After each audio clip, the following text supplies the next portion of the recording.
Welcome everyone to TechTalk Friday, and as usual, every Friday, Karamjit Singh and I talk technology. And today is no different. We're going to talk technology with you, and today we've got a special guest that's going to be joining us shortly. But before we get to the special guest, today's exciting episode because we're going to talk about a number of key things that are happening, not just interviews with the guests, but we're also going to talk about some key highlights on technology. And so, to join me in the studio, I'm going to bring in Karamjit Singh. Karam, welcome to the show. Always good to have you with us. And he's got a peace sign today, so either that or he's got the scissors. He's going to snap. This, I this is don't know.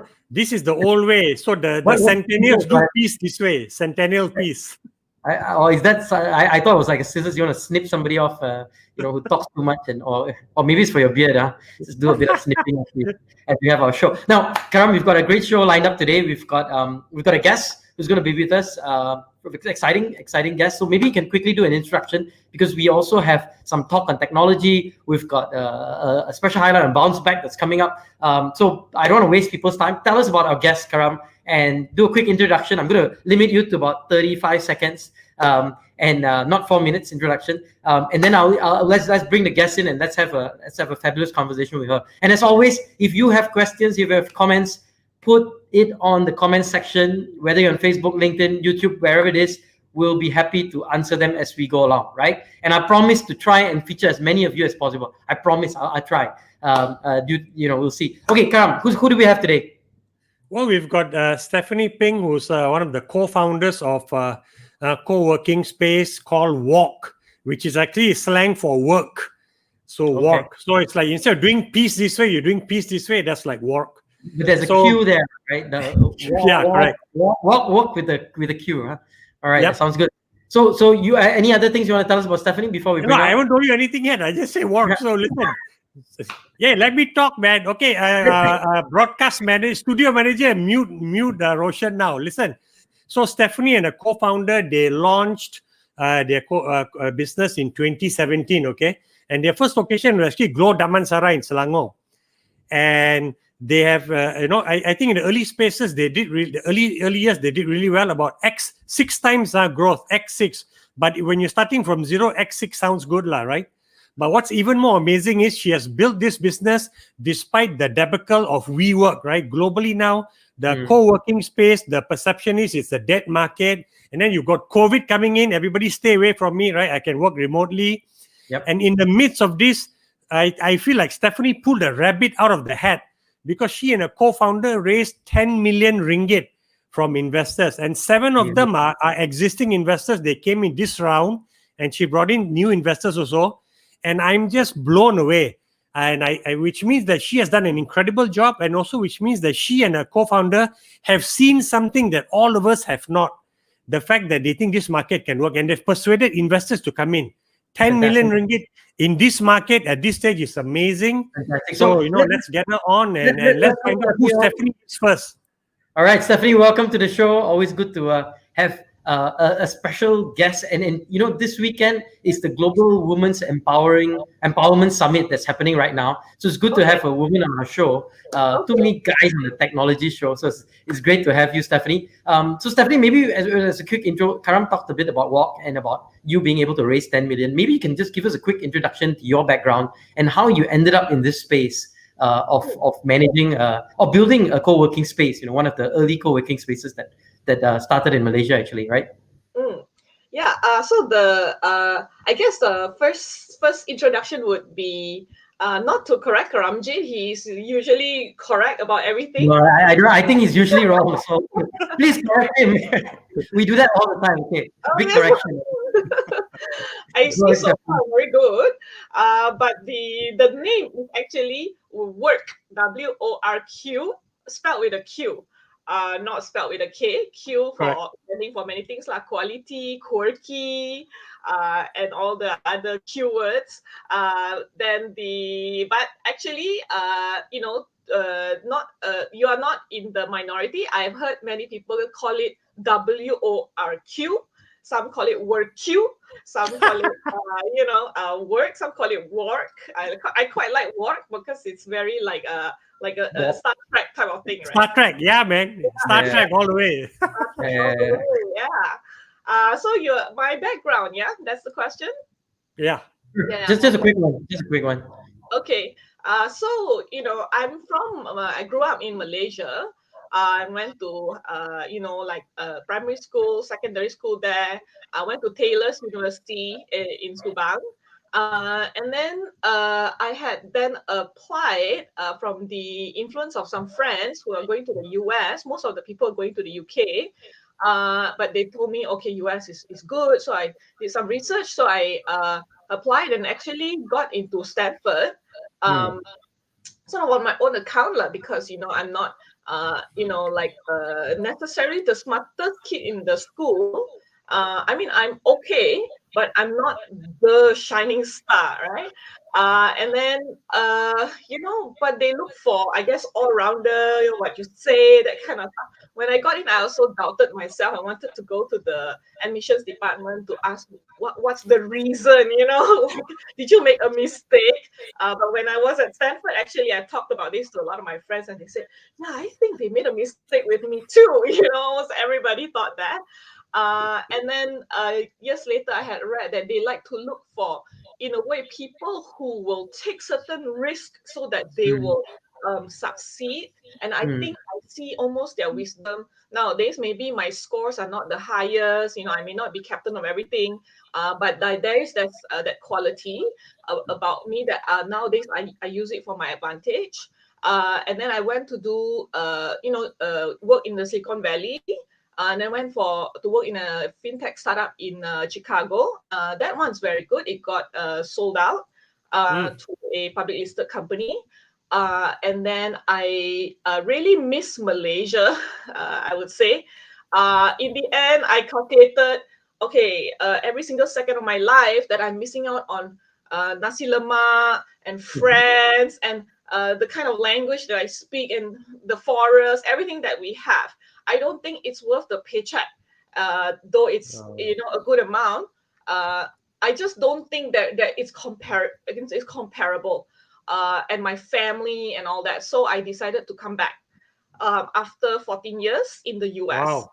Yes, and I make that leap. And actually, maybe some of my friends who are Malaysians, Malaysia is a great place. I think they're a bit jealous of me when I can come back. And they're like, "Oh, I wish I could do the same." So I don't think it's a bad experience at all. And then when I came back, I worked for a real estate investment trust, and it's Axis REIT, started by Dr. Stuart Lebroy, who is Oh, she and froze, is it? he knew okay. And then after that, what happened was I could see what is very burdensome for people who are using real estate. Just for yourself, if you buy a house, you pay millions nowadays, millions, and then you have to maintain it. You have to, sometimes they don't even give you anything. And when you go and buy a cup of coffee in Starbucks, what do you get? You get everything, even service with a smile. But when you pay millions for something and you don't even get floor or lighting or anything, then don't you think it's a little bit of a disservice? Rip off. You said it. So now I felt like there's something that needs to be done there. But at the same time, I am not completely sure of the model. So I found my co-founder Andrew, and then we were talking one day, and then I said, I want to start a startup, but I want it really to disrupt, but I also want to make sure that it's sustainable, and all. So then I said, is there what do you think? Is there a way to disrupt first? He said, disrupt is very easy. There are lots of things. Just walk around. You can cherry pick everything from the low-hanging fruits, and there's a lot. There's more and more and more things we can do in the future. I said, okay. But I want to make sure that it doesn't, blow up or anything like that, because it caused a lot of hardship for people in the Bay Area during .com bust and all that. Yeah, so then we did research on WeWork, and then we looked at the model, and then I asked, can this work, right? And we decided, yes, it can work. It can work if we tweak it. And also, what I saw the power was that the community helping each other out and supporting is very strong, because my grandfather was a very rich man. I heard the story. And he had lost everything. Oh. Transportation, like one of the biggest or something like that. Like, I never saw any of this. It was way before my time. He lost Okay. everything, and then when my father became 21, he had to take over the business, and he didn't know anything. He was just a kid. He's got a family to take care of. Yep. With this like sort of friends and community of business people, he Around. learned a lot in a very short time, and he could get a lot of things done. So he built the business back up, paid back all the loans. When my grandfather passed away, someone else took over, didn't do Yep. such a good job. And because of this, I see the power of community. My father, being just 21 years old, is not going to know a lot of things. It's not a Yep. genius, anything like that. And yet, got a lot of things accomplished. So my goal is to ensure that if you're not a genius, you're a regular person, and there's a lot of them in the world, right? Like we all, and you don't want to work way too hard to like network with everyone or to study everything. Then you leverage the power of community to get exactly what you want when you need it from someone else's, say, 20 years of experience. Yeah.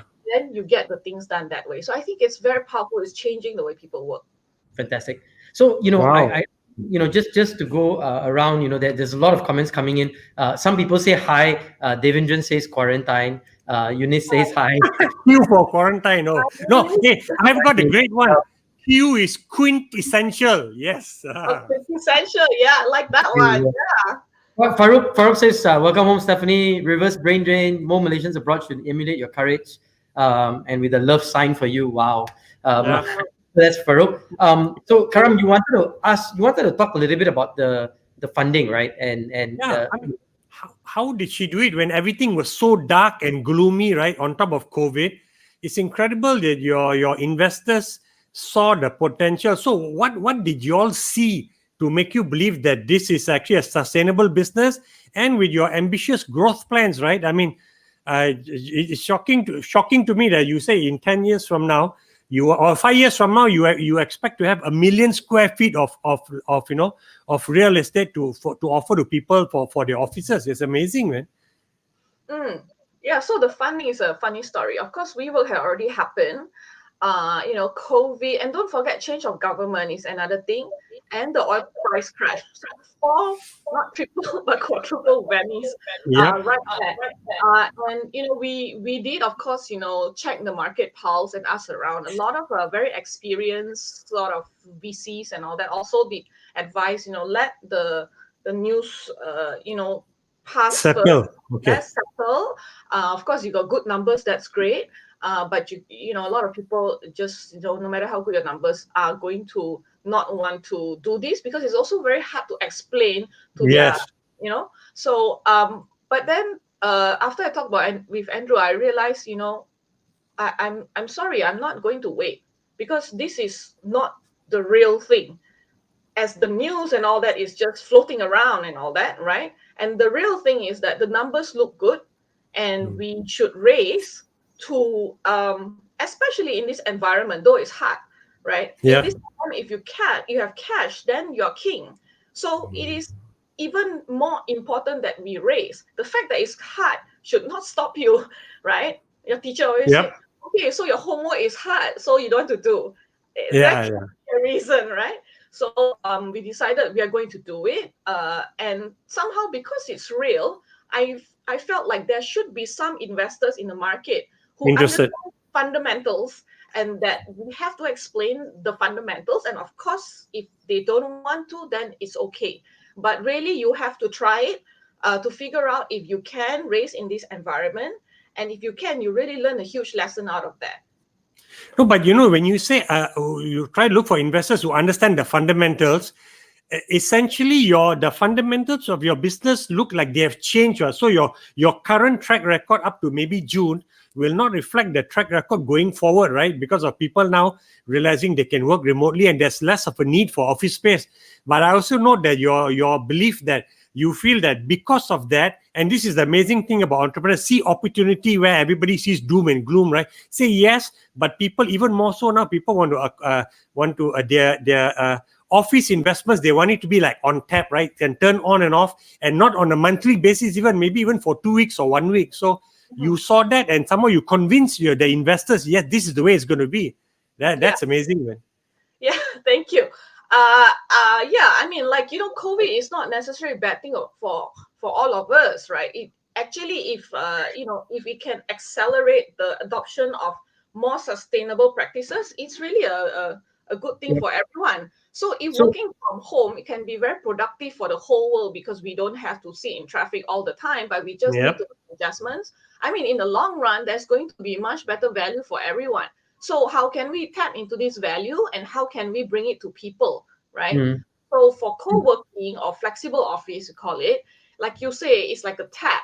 So instead of like Uber or Grab that you want when you need to use your car, you buy a whole car.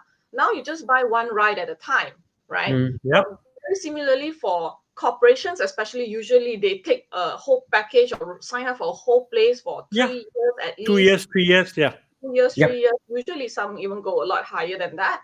And they not just that they spend the money to renovate the whole place, which they can repeat over 5 years or so for. And then when they have one staff join, if it's very tight, then they have to squeeze the staff inside. They cannot buy one more seat or something like that. And then when they have a few staff leave, then they cannot also give up the seat. Just like I can give up the car. So I mean, like, that seems weird to me. You should be able to buy on demand, right? Space on demand, space as you go. And I mean, I think we should make that happen for people. Absolutely. There's a couple of comments streaming in. So I think, Jay Sharma, says lovely arc of family history that frames approach to business. I think it's your history that you gave just now. Another user says, there's especially beneficial, some of your insights on fundraising. Devendran, asked a very good question. Can you elaborate on your initial investors?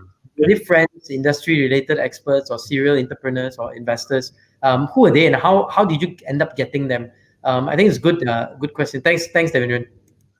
Yeah, great question. The first initial investors are people that I don't know whatsoever.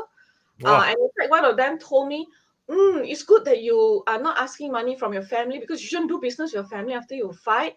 And that's a very good philosophy. So, that was like advice. But listen, Karam, don't ask for your son money, Yeah. During Chinese New Year, there will be some, showing of face if you ask them for some money or something. But actually that one you cannot blame because Malaysians work very hard for our money. So, make sure you ask properly. So the investors, the first round is, Jungle Ventures. So the co-founder, great guy, I love him, Anurag, the co-founder of Jungle Ventures. I only know David Growley. Okay. Oh, so Anurag is now a good friend, and I really admire him. He Srivastava is his last name. He invested in us through his private entity called Space Matrix, in Singapore. And then there's 500 Durians, Kylie. There's a Cradle, Nazim, and these are people that I don't know. And then individual investors, there is a person called Kishore Buksani. He's based out of Singapore, and he's been a Goldman Sachs MD for 10 years. 10 years? 10 years, yes. And he runs a real estate fund, which is very successful. His family is also very prominent in real estate. I think top 20 richest in Singapore, something like that. They understand the space. He's a cousin, but he knows real estate. His friend from Golden Summit International and colleague from Goldman Sachs, also 18 years, as well as he runs his own real estate fund. And then Huang Xiaoning, she sold out Job Central to Career Builder in the US. And she runs Angel Central and Investment Club in Singapore. That's also gaining a lot of traction. She is quite famous as a woman entrepreneur, as somebody who sold out a company, as a mentor in the scene. So we really wanted her because she has also all these ecosystem connections. Correct. Sure. Wow, fantastic, man. Yeah, that's the first round. Don't know them. The second round one, and the first round actually we had nothing. We just have a piece of PowerPoint and like, can you invest? So I always joke with them, why you all just invest in a piece of PowerPoint? Very expensive piece of paper. And they always say, oh, they laugh and they're like, yeah, you have a dream. You have a dream. I was like, oh, like a dream. So, but anyway, No. So stop there, Stephanie. Very important. I think a lot of times, Roshan, and we have this has not come up too often, but it's a given. A lot of time, angel investors or even other investors, they invest in the entrepreneur, in the person. And yours is a perfect example of that. None of them knew you except for one, and they invested in you. Amazing. Yeah. They, I mean, I think the amount of investment is not that small because it's a real estate business. So it's about 3.5 million ringgit at that point. So when our friends and families are not enough too.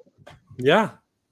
Yeah. Okay. So to answer your question, like the first round, right? Yeah. So I got a couple more questions. There's a comment here. This fits very well into a 15-minute city model. I think this is talking about how you were trying to build pay-per-use seats in WORQ. So I think that's Kenneth Ho has a comment. Post-COVID, companies will release more office space now that many are able to work from office. Co-working space will be more popular as a utility-based kind of an option. So is this the reason why your investors are excited?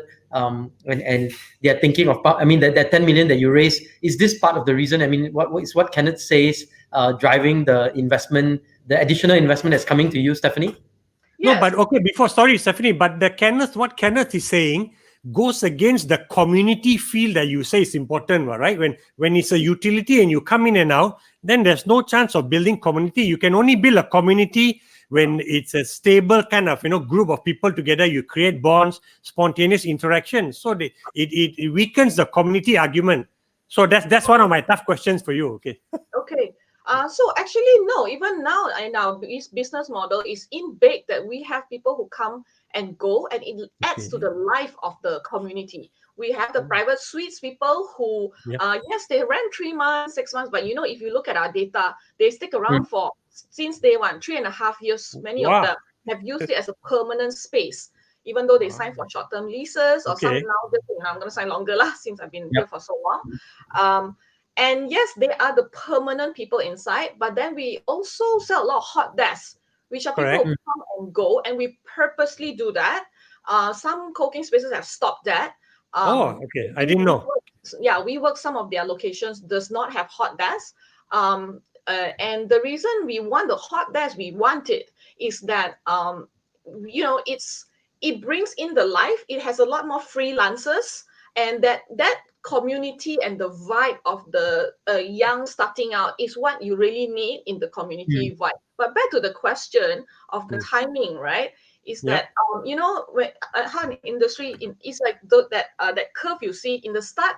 There's a lot of companies that come inside and they join the industry and they experiment with a lot of business models, right?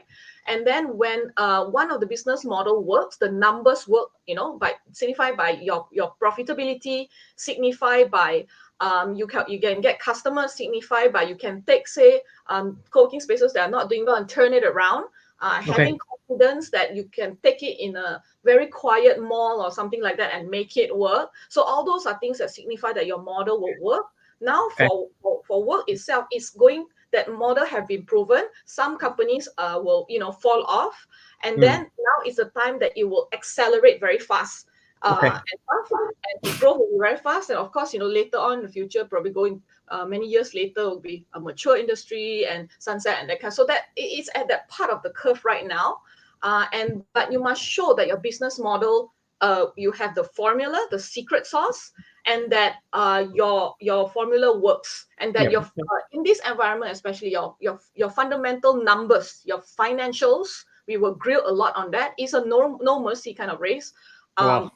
Is on track and correct, right? Like the fundamentals work, and then you can do that.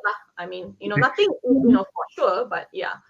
Okay. That's what we do need to take a quick break now. We will just have a quick break at this moment. So let me just introduce our special break today. Today we're going to talk a little bit about Bounce Back. And Bounce Back is a special initiative between Together We Can Change the World, which is an NGO in the US that is helping raise funds for underprivileged communities across Asia, especially in Southeast Asia. So Bounce Back is a big initiative. I'm going to show you a quick video on Bounce Back. And as we watch this video, Bounce Back is actually live now. It's open today. It's going to be open live for people to start supporting this special initiative. So let's take a view of Bounce Back. Never before in history have we felt more interconnected. Everyone's actions have the power to impact the health and well-being of everyone else's actions. We truly are all in this together. And together, we can bounce back better, stronger, smarter. Given this incredibly difficult time, when fundraising is down and the desperate need for help is up, let's work together in helping those who need us most. Starting November 10 and 11, for 14 straight Tuesdays and Wednesdays, we will host Bounce Back, a global symposium where we will share stories of overcoming great odds to create great meaning in this world. We'll explore how champions bounced back from failure, adversity, or poverty to do great things. We'll discover how business leaders created great wealth and significance, and how you can too. These winners didn't do it at the expense of others, but with the help of their fellow brothers and sisters. They showed compassion, love, kindness, and humility as they attracted like-minded people to join their tribe. We want to highlight some of the most inspiring and influential difference makers, the men and women who've influenced this world like we've never seen before. Bounce Back, better, stronger, and smarter is brought to you by Together We Can Change the World, empowering and educating less fortunate children and women in Southeast Asia to live a better life. And Leaderonomics, a social enterprise empowering our youth and giving them the skills and tools necessary to build a better future. Yes, together we can change the world.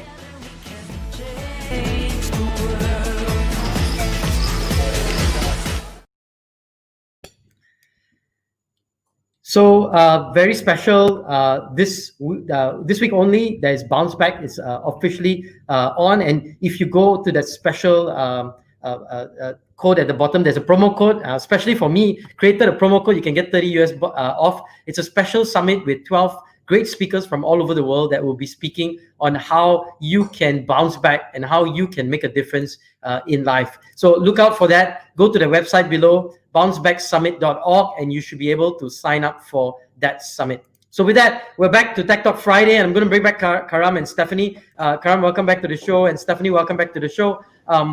Stephanie, you were talking about a lot of things just now, and a lot of comments started dripping in from different people. One that just came in was, what's your staff strength and allocated to which areas of the business when you started and when you and as you evolve today?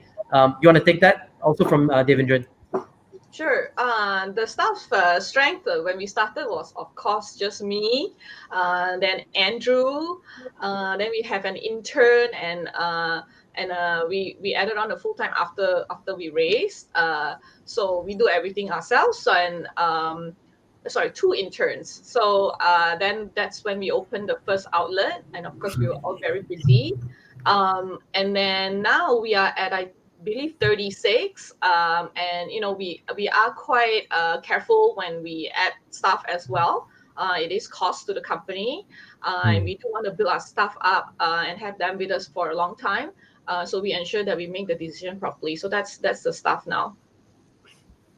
So can I ask a question about your co-founder? Because you said you found him. So how did you actually meet with your co-founder? So I mean, I found him. I mean, we are friends. We are friends at that point. Yeah. So I already know him, and I do know his strengths. I know, that it is complementary to my strengths, and there are different strengths. I didn't really want somebody with the same skill set. I thought it's like, no need, right? Like, I also wanted somebody with. I know this sounds strange, but with a good heart. Okay.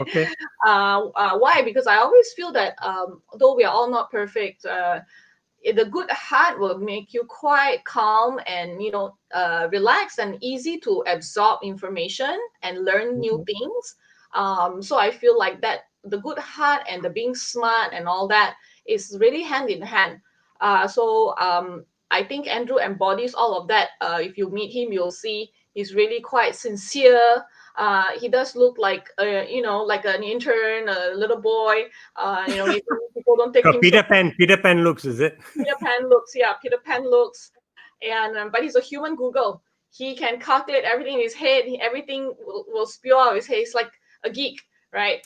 But I think it's really nowadays. I think we don't care so much about the looks or anything like that, but really the substance. So that's how we found. I found him, I guess. Yeah. Okay. All right. Roshan, any more questions you want to throw to Stephanie from our listeners? Not listeners, our viewers.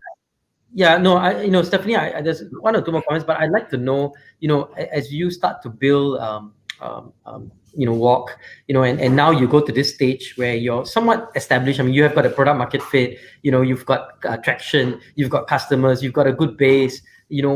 How do you take it to the next level? How do you scale it? And I know you raised this 10 million, but what's the thought? What's the thing that you're thinking about in terms of how to scale? And maybe what advice can you give to others who are in a similar situation? We've got basic maybe not the startup level, but folks that already got the product market fit. You got the traction. Now, how do you take it to the next level? I mean, what sort of advice would you also impart? I mean, so what did you learn, and what sort of advice can you also impart?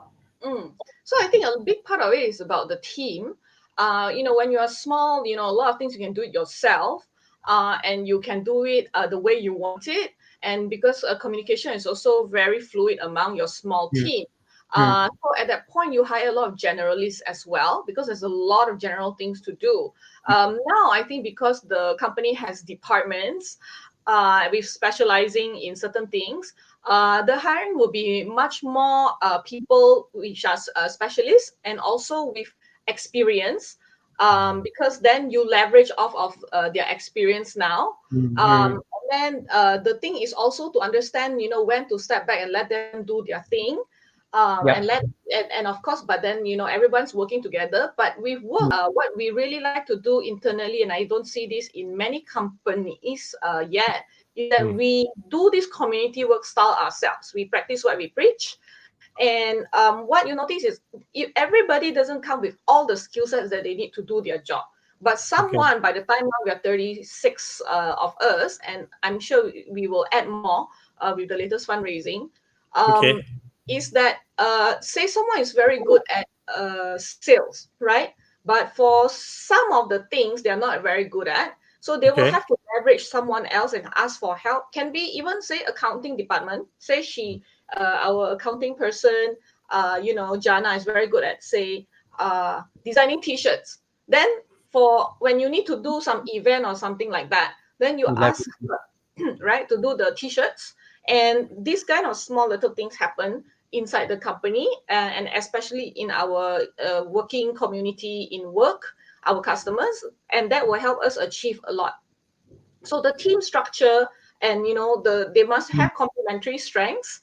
And like if you find that as a founder you're very good at certain skill sets, but you don't have some other ones, be brave to step back and get someone else to fit in that jigsaw puzzle and let them do their job. Okay, so structure is a very critical element in terms of wanting to scale and grow. There's a couple more questions are coming in, and there's a lot of questions are coming in. So I'm going to try and see if we can take a few more of this, rather quickly. Kenneth from IBM. So Kenneth's a senior leader at IBM, and he's curious, how do you differentiate your offerings from the many co-working spaces here in KL? Quick answer to that, Stephanie. Sure. So a few things. The community element, we take it extremely, extremely seriously. Oftentimes, we don't do so much lifestyle, like say jogging together or yoga or drink so much. We do that, but it's not the main thing. We do say networking events, assisted networking events. There's a network. It's called network party with a Q. And if you come, you'll be paired into groups of 10. And then you will basically play this game where the rainmakers will run around, ask you what you need. Let's say you're a loan officer. We have a lot of loan officers at Maybank wanting to give out loans to SMEs. then we go to all the different groups of 10s and say who's looking for loans, and get back all this business card that's directly exactly what the loan officer need. So if you are a CEO of a company, you have also things you want to achieve. You tell the rainmaker, they'll find the right context for you. So that's the kind of events that we have, or the kind of content. And many of those times, we got tech bonfire, coding camp, that kind of stuff. And of course, we have the drinks and stuff and that kind of. Yep. But I think we seriously take community all the way to how we hire, to our culture. That's one thing. The other thing is that, we have added a real estate advisory division into our company.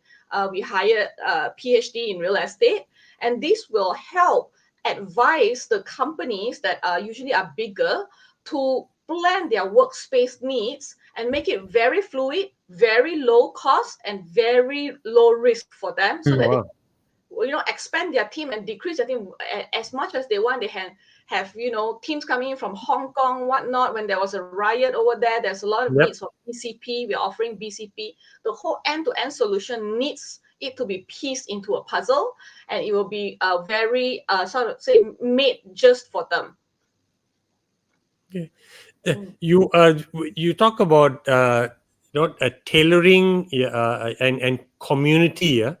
And I know it's kind of hard, because I understand where Kenneth's coming from, because every co-working space talks about their community being the ingredient X.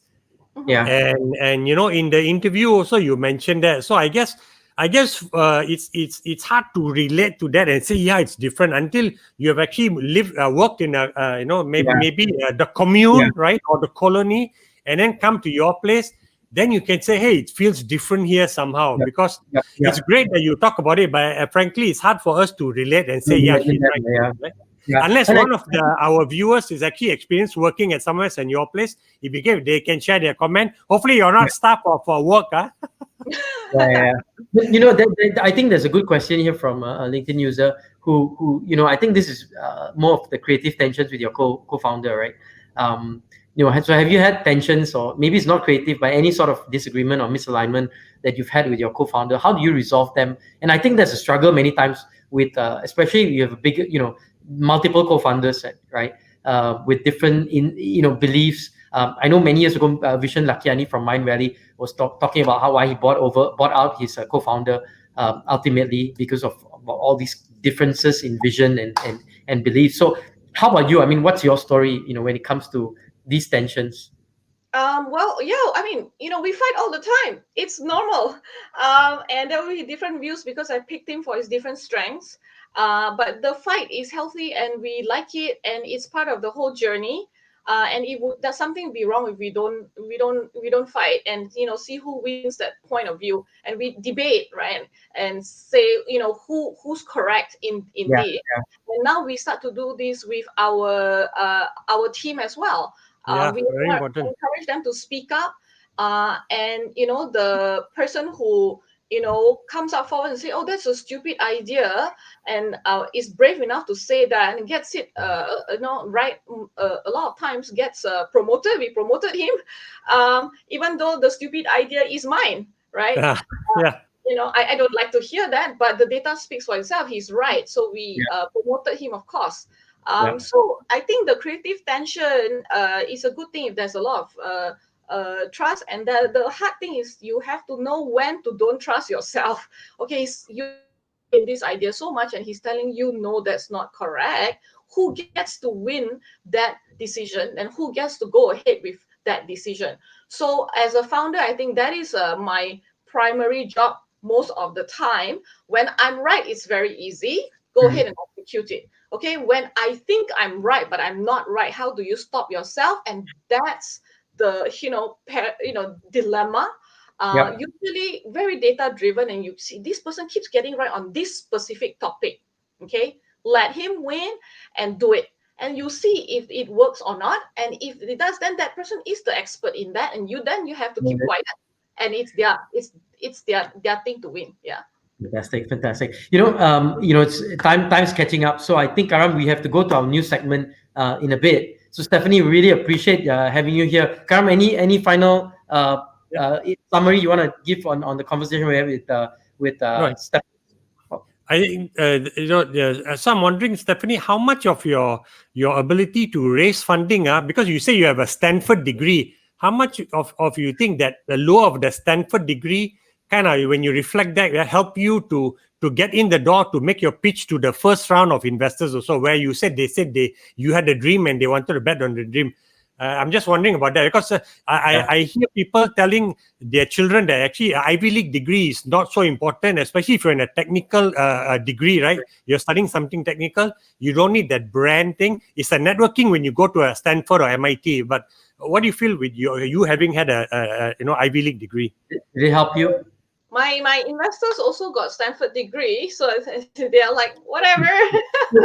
It may have helped you get them, They trust the alumni, is it? Yeah, correct. Must help alumni. That's why. Actually, no, I don't know them as my alumni. I think it's just I don't think it was that impressive to hear. I mean, it's more they grew a lot about the numbers, about the business model, and they are very matter of fact. Okay, can this work? Does this work? I'm going to bet, and I better make sure I have all the information, especially this round when it's in this, like low of low in 10 years. And so they go through every single investor, not just the lead investor, go through due diligence themselves for themselves, no longer waiting for the lead investor only. Oh, wow. Put through that grinder. And like they invested, so thank you to them, of course, and I think they definitely see something. The market is actually huge. We bought over a flexible office and added that into our space. We're looking for more to acquire, and when we acquire, it's not in a bad way. We work together with them, came out a great outcome, and talk to the person who actually sort of like handed it over to us. Okay. Yeah. And it's very like we help them turn around. So if things are not working out there, we help you guys turn around. If your buildings are not working, we help them turn around. But back to your question, sorry, what was the question again? The Stanford degree, do you think the Stanford degree to any extent helped? In a subtle way, unconscious level? Yes, it helps. It helps. Credibility, I guess it gives you some credibility, right? I mean, you come from a Stanford or a Harvard. It helps in terms of credibility. To some extent, I'm sure it does, right? Yes, it helps to show that you have gone through the rigorous program of a school. So Stanford, if you see everybody wear flip-flops, like it's so cool. But actually, it's a very to go through. The academia is very rigorous, very tough. Of course, you can take the easy classes and get away with it, but what's the fun in that? And all that. So you can look at the transcript and see whether the classes are hard or not. Okay. But certainly, it is not an easy environment. And even though it looks like, sunshine and flip-flops and stuff. So yeah, I think if you've got children who is thinking, should I just do a technical? I think if you want a job, you have to. I think it's not so important because there's a shortage of huge jobs, huge shortage, so you can get in the door. But alumni networks and stuff like that, it is very valuable, and the brand is also valuable.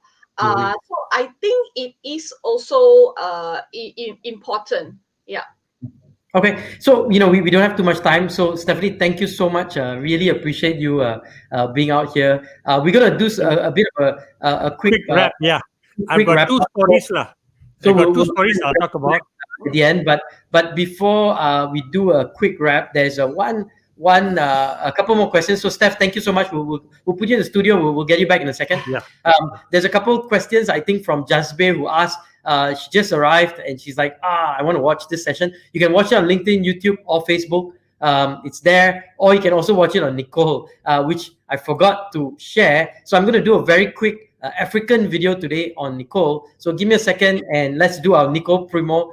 So Nicole is again a community-based app. So if you use if you use things like if you use things like what's that? It's Facebook, right? Now I forget. With Social Dilemma, it tells you if you are not paying for a product, obviously you are the product, right? So with Nicole, you're not the product, you pay for the product. But here's a quick promo on Nicole, right? What I found out, I just gentle guy, I just discovered this new learning platform they call Nicole. Man, that's the real deal, I tell you, man. I just pay only $50 for 1 year subscription. and my life don't change. I don't use and tell you how much job for this month, I'll tell you so. You don't believe me? I did tell you, have you seen the link after I this call? Guy, you remember when I tell you, say, to learn 8 hours a day for class, they tire me. These are the real solution for me right now because I did learn in bite sizes at my own time, any place, anywhere where I want to learn. And if you get content across the board, oh boy, no be prepared. I tell you now the real deal with this. Okay, no worry, I go send you the link. No worry, I go send you the link. We go talk later. I want the Nicole Martin to go. Yeah, I go to Nicole. I don't tell you now. I'm not tell you. Go sign up. No waste time. The link now, digitaldynamics.org. Okay, we go chat later, babe. Okay, I have to go back. Bye bye. I'm on this Nicole now the deal. Oh boy, I go to Nicole to go. No easy.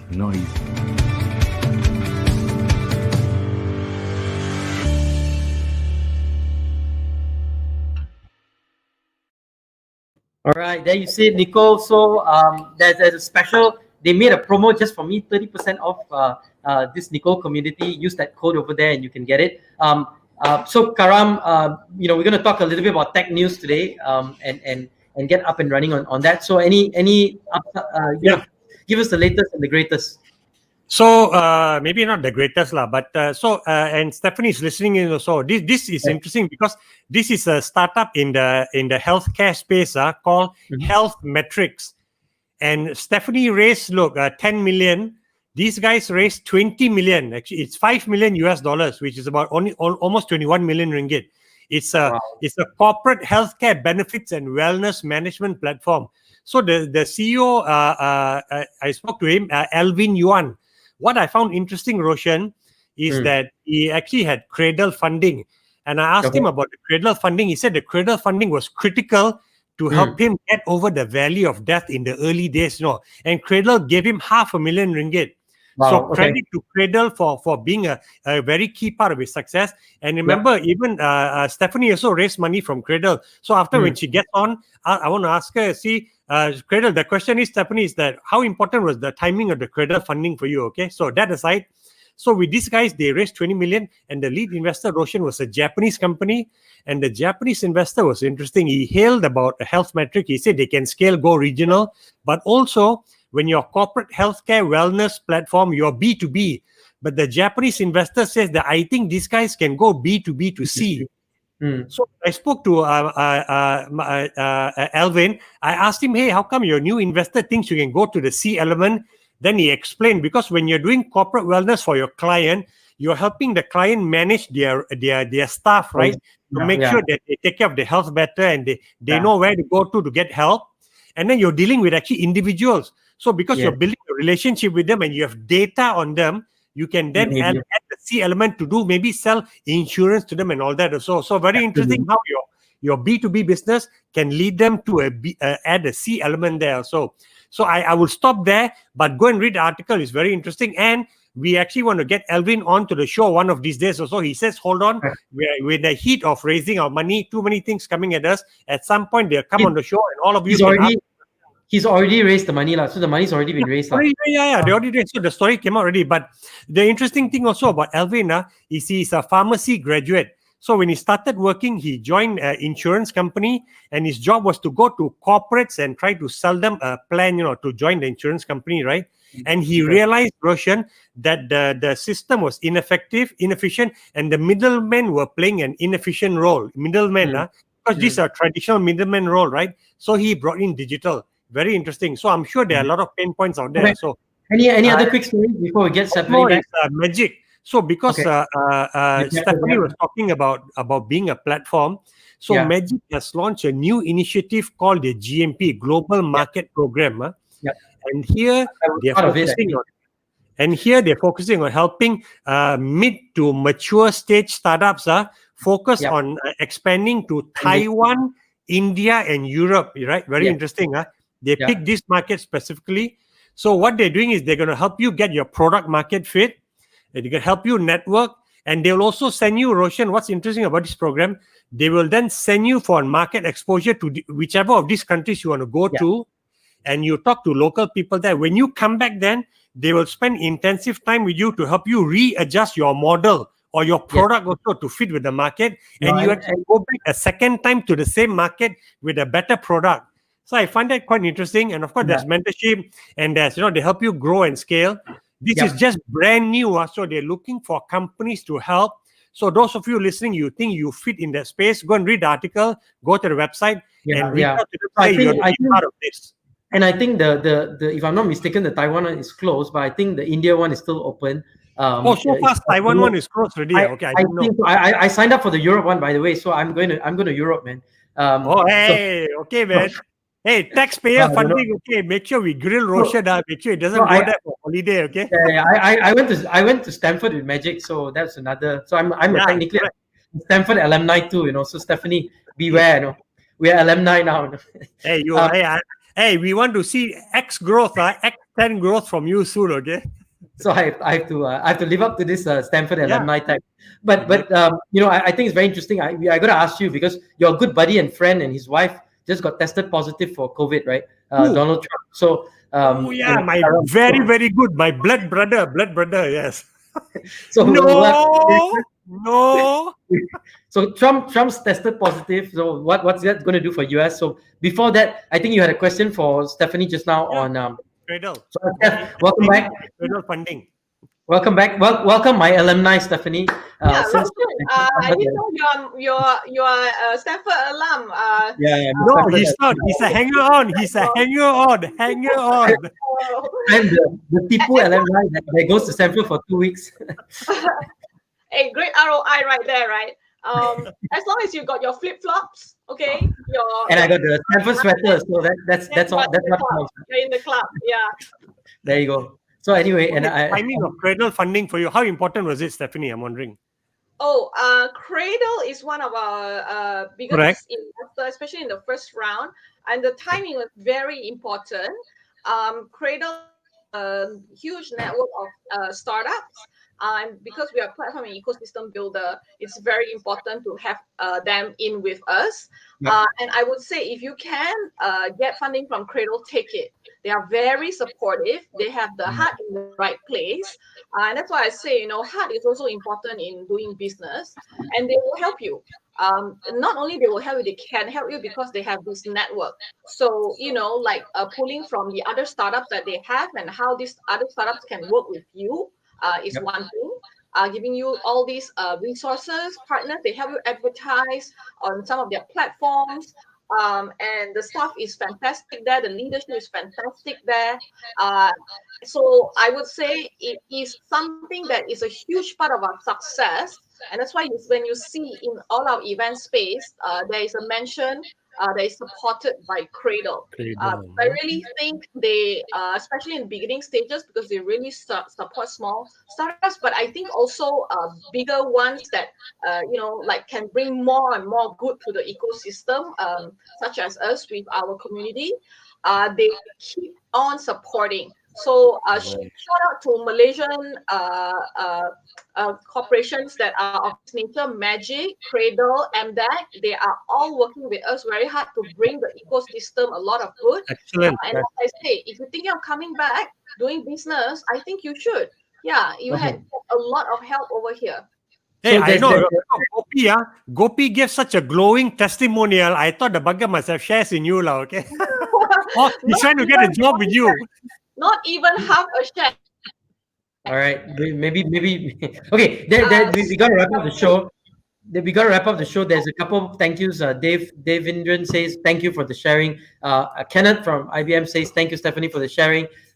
Bravo says thank you, Stephanie. So, and I think he spelled your name exotically. So that's a new Stephanie right there. Stephanie, right? So with that, I'm going to take some final comments. Karam, final comments of the day. Any thoughts, any insights that you want to share with us? I think the fact that Cradle was a key part of Stephanie's success is very important. So you see, that's our tax money working for us, right? And now Cradle's tech is more valuable. So kudos to that. And the network they bring also. And I think, Stephanie, you just going out with a solid plan and getting people you didn't know, right? I think it reinforces for people listening that the passion and the drive of the entrepreneur is still an X factor, even in this condition now, market condition. But with this market condition also, erosion profitability, because like you say, you already profitable, right? So your timing is right, because investors are a bit wary. They want to see a track record, and you show them you're profitable, so they're willing to bet on you. So that's great. Absolutely. All right. And Steph, any last words and final piece of advice you'd like to impart before we depart for the weekend? Yeah, I mean, I think for companies that are looking to really adopt the new work style, because now there's a lot of work from home going on, or not even that, right? Seriously look into how you can reduce your cost, reduce your risk, increase your flexibility, and what you want to do to ensure this happens is to work with somebody who's going to be with you for the long term. Like say for the next 10 years, because say if you take some space, you can give it up to us later if you don't need it, and we'll take it and do a co-working space from there, and that will help reduce the cost, and I think also make your employees happier, because now your employees, they can work from anywhere, and they can meet their clients wherever they need to meet, and then come back and then work, and all that productivity for the entire economy will go up, and we need this a lot during COVID. Times. Totally. Every single hour that someone works with community help, with this flexi work model, it will increase the productivity of the workforce and help the economy back up. So that's what we need at this moment, all the time, of course. But when things are not so good, you produce more with a little bit. That's the key. All right, fantastic. And it's Friday night. It's time to party, right, Stephanie? And Karam's going to go wild, I think, after this. I got to work. Go ahead, party. His toddy and all the drinks are already out. I can see the fridge at the back there. But happy weekend, everybody. For those bounce back, don't forget support NGOs, support Malay Southeast Asian NGOs. Bounce back is a great initiative to learn from people like Oprah and others that are going to be teaching at or sharing at the summit. Hey, Donald Trump appearing, and I want to hear from Donald Trump. Is he going to share or not? Donald Trump. Donald is sick, but we'll try. Maybe now he'll have more time since he's cannot go for his like campaigning. No campaigning for 2 weeks. Yes. and don't forget Nicole, another community app for you guys. So with that, thank you so much, and Stephanie, appreciate your time. Karamjit, have a great weekend. See you guys next Friday, 7 p.m. TechTalk Friday. Goodbye, everyone, and have a fabulous fly high, walk, fly high, and see you guys.